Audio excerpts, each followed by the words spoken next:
Friend, स्वागत है आपका अपने चैनल आज क्लास में। आज की इस वीडियो में सामाजिक विज्ञान के 10 काफी महत्वपूर्ण सब्जेक्टिव प्रश्न हम आपको बताएंगे।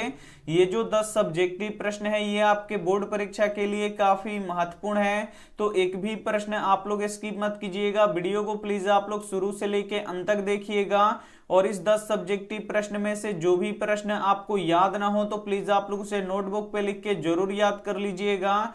चैनल को सब्सक्राइब नहीं किए हैं तो चैनल को सब्सक्राइब कर लीजिएगा और सब्सक्राइब करने के बाद एक बेल आइकन आता है तो बेल आइकन को दबा के ऑल पे कर लीजिएगा ताकि जब भी लाइव क्लास हो तो आपके पास नोटिफिकेशन पहुंचता रहे।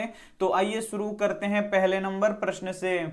पहला नंबर प्रश्न है कि खूनी रविवार क्या है। काफी महत्वपूर्ण प्रश्न है ये आपके बोर्ड परीक्षा के लिए कि खूनी रविवार क्या है। तो आइए इसका उत्तर देख लेते हैं। 1905 ईस्वी में रूस और जापान में युद्ध हुआ जिसमें रूस की बुरी तरीके से पराजय हुई और इस पराजय से रूस का आर्थिक हालत खराब हो गया और रूस में क्रांति हो गई और लोगों के पास खाने के लिए कुछ नहीं था। क्या हुआ कि 1905 में रूस और जापान में युद्ध हुआ जिसमें रूस की बुरी तरीके से पराजय हुई और इस पराजय से रूस का जो आर्थिक हालत था वो खराब हो गया और रूस में ही क्रांति होने लगा और जो रूस के लोग थे उनके पास खाने के लिए कुछ नहीं था। तो 1905 ईस्वी में लोगों के एक समूह ने रोटी दो के नारे के साथ सड़क पर प्रदर्शन करते हुए सेंट पीटरबर्ग स्थित महल की ओर जाने लगे, लेकिन जार की सेना ने उन निहत्थे लोगों पर गोलियां चला दिया जिससे हजारों लोग मारे गए। उस दिन रविवार था इसीलिए उस तिथि को खूनी रविवार के नाम से जाना जाता है। तो यहां पे आपको समझ में आ गया होगा कि खूनी रविवार क्या है।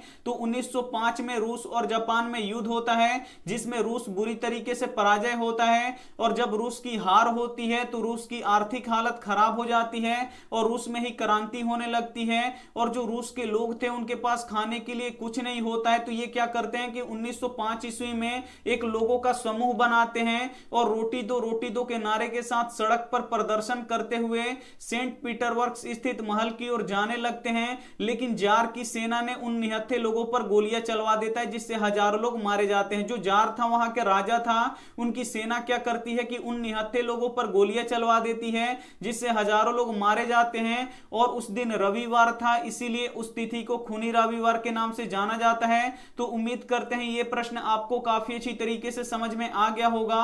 आइए देखते हैं अगला प्रश्न यहाँ पे 2 नंबर।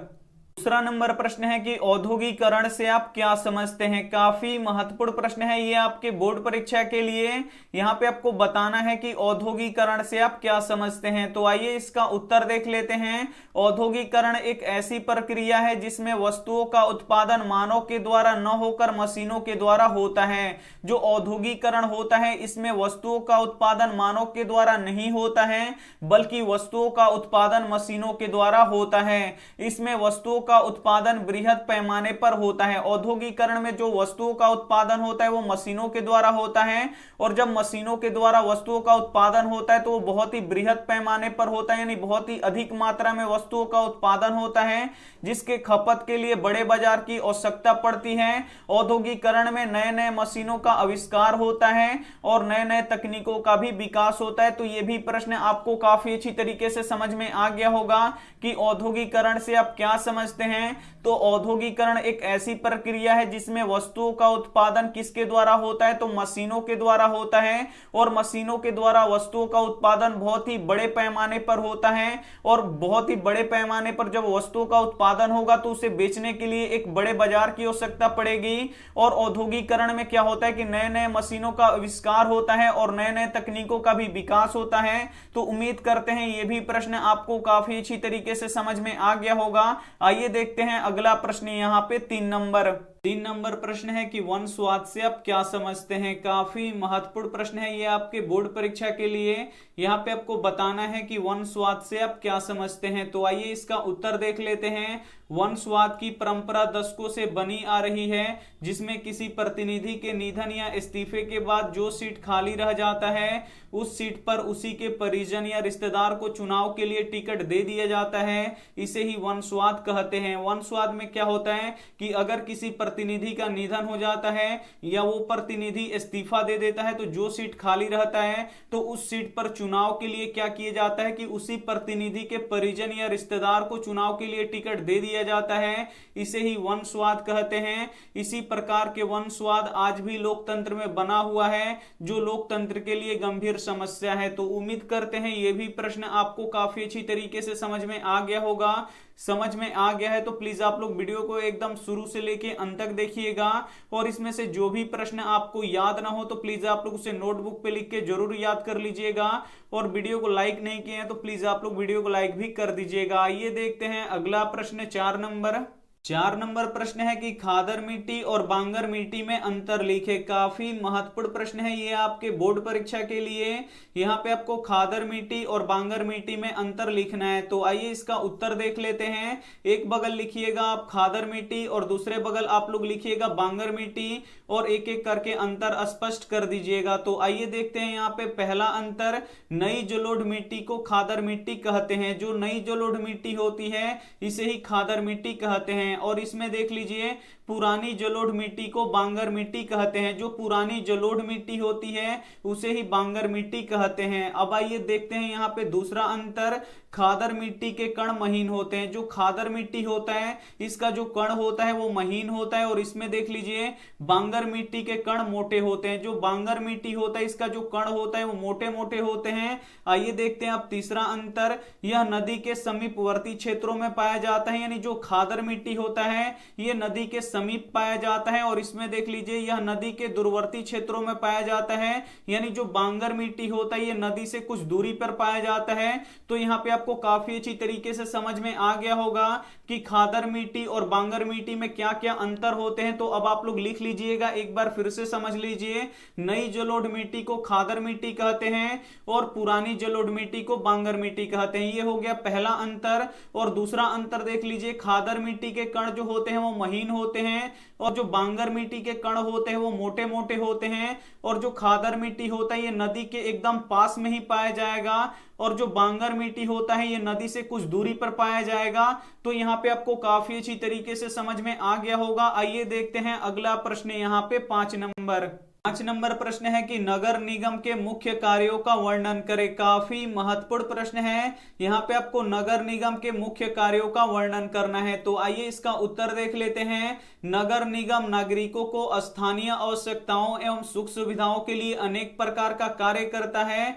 नगर निगम के मुख्य कार्य निम्नलिखित हैं। यहाँ पे देखिए नगर निगम का पहला कार्य नगर क्षेत्रों में नालियों, पेशाब खानों और शौचालयों आदि का निर्माण करता है। जो नगर निगम होता है ये नगर क्षेत्रों में नालियों का निर्माण करता है, पेशाब खानों का भी निर्माण करता है और शौचालयों का भी निर्माण करता है। दूसरा यहाँ पे देख लीजिए कूड़ा करकट तथा गंदगी की सफाई करता है। जो नगर निगम होता है ये कूड़ा करकट तथा गंदगी की भी सफाई करता है। तीसरा यहाँ पे कार्य देख लीजिए पीने की पानी का प्रबंधन करता है। तो जो नगर निगम होता है ये पीने के पानियों का भी प्रबंधन करता है। चौथा कार्य यहाँ पे देख लीजिए गलियों, पुलों एवं उद्यानों की सफाई एवं निर्माण का कार्य करता है। जो नगर निगम होता है ये गलियों, पुलों एवं उद्यानों की सफाई भी करता है और इसका निर्माण का भी कार्य करता है। नगर निगम का यहाँ पे 5वां कार्य देख लीजिए आग बुझाने का कार्य करता है। जो नगर निगम होता है ये आग बुझाने का भी कार्य करता है। 6 नंबर देख लीजिए इसका कार्य कल्याण केंद्रों जैसे मृत केंद्र, शिशु केंद्र, वृद्धा आश्रम केंद्रों की स्थापना और देखभाल का कार्य करता है। जो नगर निगम होता है ये कल्याण केंद्रों जैसे मृत केंद्र, शिशु केंद्र, वृद्धा आश्रम केंद्र की स्थापना भी करता है और इसका देखभाल भी करता है। और 7वां कार्य देख लीजिए जन्म मृत्यु का पंजीकरण भी करता है। जो नगर निगम होता है वो जन्म और मृत्यु दोनों का ही पंजीकरण करता है। तो यहाँ पे नगर निगम के प्रमुख कार्य हम आपको बता चुके हैं। तो यहाँ पे देखिए पहला जो कार्य होता है ये नगर क्षेत्रों में नालियों, पेशाब खानों और शौचालयों का निर्माण करता है। और दूसरा कार्य इसका होता है कि कूड़ा करकट तथा गंदगी की सफाई करता है। तीसरा इसका कार्य होता है कि पीने के पानी का प्रबंधन करता है। चौथा इसका कार्य होता है गलियों, पुलों एवं उद्यानों का सफाई भी करता है और इसका निर्माण का भी कार्य करता है। और इसका पांचवा कार्य है आग बुझाने का कार्य करता है। अगर किसी मकान में या किसी फैक्ट्री में आग लगे तो आग कौन बुझाएगा, तो नगर निगम वाले ही बुझाएंगे। और उसके बाद यहाँ पे छठा कार्य काफी महत्वपूर्ण है इसका कि कल्याण केंद्र जैसे मृत केंद्र, शिशु केंद्र, वृद्धा आश्रम केंद्र की स्थापना भी करता है और इसका देखभाल भी करता है। और सातवां कार्य जन्म मृत्यु का पंजीकरण भी करता है। तो ये था नगर निगम का मुख्य कार्य। तो ये भी प्रश्न आपको काफी अच्छी तरीके से समझ में आ गया होगा। आइए देखते हैं अगला प्रश्न यहाँ पे 6 नंबर प्रश्न है कि भूकंप और सुनामी में कोई 3 अंतर स्पष्ट कीजिए। काफी महत्वपूर्ण प्रश्न है ये आपके बोर्ड परीक्षा के लिए। यहाँ पे आपको भूकंप और सुनामी में कोई 3 अंतर आपको लिख देना है। तो आइए इसका उत्तर देख लेते हैं। एक बगल लिखिएगा आप लोग भूकंप और दूसरे बगल आप लोग लिखिएगा सुनामी और एक एक करके अंतर स्पष्ट कर दीजिएगा। तो आइए देखते हैं पहला अंतर, भूकंपीय कंपन का केंद्र जब स्थल खंड पर होता है तो उसे भूकंप कहते हैं। और इसमें देख लीजिए भूकंपीय कंपन का केंद्र जब महासागर के तली में होता है तो उसे सुनामी कहते हैं। तो ये हो गया पहला अंतर। दूसरा अंतर देख लीजिए कि भूकंप का संबंध स्थल भाग से होता है और इसमें देख लीजिए सुनामी का संबंध जल भाग से होता है। तो ये हो गया दूसरा अंतर। तीसरा अंतर देख लीजिए भूकंप का प्रभाव कहीं भी पड़ सकता है और सुनामी का प्रभाव हमेशा किनारों पर पड़ता है। तो ये था अंतर भूकंप और सुनामी में 3। तो आपको काफी अच्छी तरीके से समझ में आ गया होगा। एक बार फिर से समझा देते हैं। अगर भूकंपीय कंपन का यहाँ पे केंद्र अगर स्थल भाग पर होगा तो उसे हम भूकंप कहते हैं और भूकंपीय कंपन का केंद्र जब महासागर के तली में होगा तो उसे हम सुनामी कहते हैं। जो भूकंप आता है वो हमेशा स्थल भाग पर आता है और जब सुनामी आता है तो ये हमेशा समुद्र में आता है। जो भूकंप होता है इसका प्रभाव कहीं पे भी पड़ सकता है, किसी भी भाग पे भूकंप आ सकता है, लेकिन सुनामी जो होता है वो हमेशा समुद्र में आता है और हमेशा किनारों को ही प्रभावित करता है। तो उम्मीद करते हैं ये भी प्रश्न आपको काफी अच्छी तरीके से समझ में आ गया होगा। समझ में आ रहा है तो प्लीज आप लोग वीडियो को एकदम शुरू से लेके अंत तक देखिएगा और इसमें से जो भी प्रश्न आपको याद ना हो तो प्लीज आप लोग उसे नोटबुक पे लिख के जरूर याद कर लीजिएगा। आइए देखते हैं अगला प्रश्न यहाँ पे 7 नंबर प्रश्न है कि भारत के प्रमुख 4 अंतरराष्ट्रीय हवाई अड्डों के नाम लिखे। काफी महत्वपूर्ण प्रश्न है ये भी आपके बोर्ड परीक्षा के लिए। यहाँ पे आपको भारत के प्रमुख 4 अंतरराष्ट्रीय हवाई अड्डों के नाम लिख देना है। तो आइए इसका उत्तर देख लेते हैं। भारत के प्रमुख 4 अंतरराष्ट्रीय हवाई अड्डों के नाम निम्नलिखित है। पहला यहाँ पे देख लीजिए इंदिरा गांधी अंतरराष्ट्रीय हवाई अड्डा। जो इंदिरा गांधी अंतरराष्ट्रीय हवाई अड्डा है ये कहाँ है, तो ये नई दिल्ली में है, इसे आपको याद रखना है। दूसरा यहाँ पे देख लीजिए नेताजी सुभाष चंद्र बोस अंतरराष्ट्रीय हवाई अड्डा, ये कहाँ है, तो ये कोलकाता में है, इसे भी आपको याद रखना है। तीसरा यहाँ पे देखिए छत्रपति शिवाजी अंतरराष्ट्रीय हवाई अड्डा, ये कहाँ है, तो ये महाराष्ट्र में है, तो इसे भी आपको याद रखना है। अन्नादुरई अंतरराष्ट्रीय हवाई अड्डा, ये कहाँ है, तो ये चेन्नई में है, तो इसे भी साथ में आपको याद रखना है। तो ये प्रश्न भी बोर्ड परीक्षा में बार बार पूछा जाता है, तो इसे आपको याद रखना है। यहाँ पे आपको बताना था भारत के प्रमुख 4 अंतरराष्ट्रीय हवाई अड्डे। तो पहला था इंदिरा गांधी अंतरराष्ट्रीय हवाई अड्डा और ये कहां था, तो नई दिल्ली में था। दूसरा यहां पे देखिए नेताजी सुभाष चंद्र बोस अंतरराष्ट्रीय हवाई अड्डा, ये कहां पे है, तो ये कोलकाता में है। छत्रपति शिवाजी अंतरराष्ट्रीय हवाई अड्डा, ये कहां है, तो ये महाराष्ट्र में है। अन्नादुरई अंतरराष्ट्रीय हवाई अड्डा, ये कहां है, तो ये चेन्नई में है। तो ये भी प्रश्न आपको काफी अच्छी तरीके से समझ में आ गया होगा। आइए देखते हैं अगला प्रश्न यहाँ पे 8 नंबर प्रश्न है कि प्राथमिक क्षेत्र, द्वितीय क्षेत्र और तृतीय क्षेत्र क्या है। काफी महत्वपूर्ण प्रश्न है ये आपके बोर्ड परीक्षा के लिए। यहाँ पे आपको प्राथमिक क्षेत्र, द्वितीय क्षेत्र और तृतीय क्षेत्र बताना है कि क्या होता है। तो आइए इसका उत्तर देख लेते हैं। सबसे पहले समझेंगे कि प्राथमिक क्षेत्र क्या होता है। तो प्राथमिक क्षेत्र में मुख्यतः कृषि आता है, इसके साथ साथ पशुपालन, मछली पालन, मुर्गी पालन भी आते हैं। ये सब ग्रामीण जीवन पर आधारित होता है। जो प्राथमिक क्षेत्र होता है इसमें मुख्यतः कृषि आता है और इसके साथ साथ पशुपालन भी आता है, मछली पालन भी आता है, मुर्गी पालन भी आता है और ये सब ग्रामीण जीवन पर आधारित होता है। जो प्राथमिक क्षेत्र होता है ये ग्रामीण जीवन पर आधारित होता है। आइए अब समझते हैं कि द्वितीय क्षेत्र किसे कहते हैं। तो द्वितीय क्षेत्र को औद्योगिक क्षेत्र भी कहते हैं। इसमें खनिजों को निकाला जाता है तथा उससे उपयोगी वस्तुओं को बनाया जाता है। जो द्वितीय क्षेत्र होता है इसे औद्योगिक क्षेत्र भी कहते हैं और इसमें क्या होता है कि खनिजों को निकाला जाता जाता है और उससे उपयोगी वस्तुओं को बनाया जाता है। आइए अब समझते हैं कि तृतीय क्षेत्र किसे कहते हैं। तो तृतीय क्षेत्र को सेवा क्षेत्र भी कहते हैं। बैंकिंग, बीमा, परिवहन, व्यापार, नौकरी तृतीय क्षेत्र में आते हैं। जो शिक्षक स्कूल में पढ़ाते हैं वो भी तृतीय क्षेत्र में आते हैं। तो यहां पे आपको समझ में आ गया होगा, तृतीय क्षेत्र भी, तृतीय क्षेत्र को सेवा क्षेत्र भी कहते हैं। और सेवा क्षेत्र के अंतर्गत कौन कौन आते हैं, तो बैंकिंग, बीमा, परिवहन, व्यापार, नौकरी, ये सभी तृतीय क्षेत्र में आते हैं। और जो शिक्षक स्कूल में पढ़ा रहे हैं वो भी क्या आते हैं, तृतीय क्षेत्र में आते हैं। तो एक बार फिर से समझ लीजिए, प्राथमिक क्षेत्र में क्या होता है, तो प्राथमिक क्षेत्र में मुख्यतः कृषि आता है और इसके साथ साथ पशुपालन, मछली पालन, मुर्गी पालन भी आते हैं। और जो प्राथमिक क्षेत्र होता है ये ग्रामीण जीवन पर आधारित होता है। द्वितीय क्षेत्र में क्या होता है, तो द्वितीय क्षेत्र को औद्योगिक क्षेत्र भी कहते हैं। इसमें खनिजों को निकाला जाता है और उससे उपयोगी वस्तुओं को बनाया जाता है। और तृतीय क्षेत्र क्या होता है, तो तृतीय क्षेत्र को सेवा क्षेत्र भी कहते हैं। इसे आपको याद रखना है, ऑब्जेक्टिव पूछता है कि तृतीय क्षेत्र को क्या कहते हैं, तो तृतीय क्षेत्र को सेवा क्षेत्र भी कहते हैं। और सेवा क्षेत्र में बैंकिंग, बीमा, परिवहन, व्यापार, नौकरी तृतीय क्षेत्र में आते हैं। और जो शिक्षक स्कूल में पढ़ाते हैं वो भी तृतीय क्षेत्र में आते हैं। तो उम्मीद करते हैं ये भी प्रश्न आपको काफी अच्छी तरीके से समझ में आ गया होगा। आइए देखते हैं अगला प्रश्न, यहाँ पे 9 नंबर प्रश्न है कि भारतीय कृषि की 5 प्रमुख विशेषताओं को लिखे। तो आइए इसका उत्तर देख लेते हैं। भारतीय कृषि के 5 प्रमुख विशेषता निम्नलिखित हैं। यहाँ पे पहला देख लीजिए, भारतीय कृषि आर्थिक जीवन का प्राण है। भारत में लगभग 80% लोग कृषि कार्य से जुड़े हैं। तो ये हो गया पहला विशेषता। आइए देखते हैं अब दूसरा विशेषता कि भारत की विशाल जनसंख्या के लिए भोजन कृषि से ही प्राप्त होता है। ये हो गया दूसरा विशेषता। तीसरा यहाँ पे देख लीजिए, यहाँ उद्योग के लिए कच्चा माल कृषि से ही प्राप्त होता है। ये हो गया यहाँ पे तीसरा विशेषता। चौथा विशेषता देख लीजिए, राष्ट्रीय आय में भारतीय कृषि का प्रमुख योगदान है। देश की 24% आय कृषि से ही प्राप्त होता है। तो ये हो गया चौथा विशेषता। पांचवा विशेषता देख लीजिए, यहाँ की जलवायु, मिट्टी एवं धरातल में विविधता पाई जाती है, जिसके कारण फसलों में भी विविधता पाई जाती है। तो ये था 5 यहाँ पे प्रमुख विशेषता। एक बार फिर से समझ लीजिए, भारतीय कृषि आर्थिक जीवन का प्राण है और भारत में लगभग 80% लोग कृषि कार्य से जुड़े हैं। तो ये हो गया पहला विशेषता।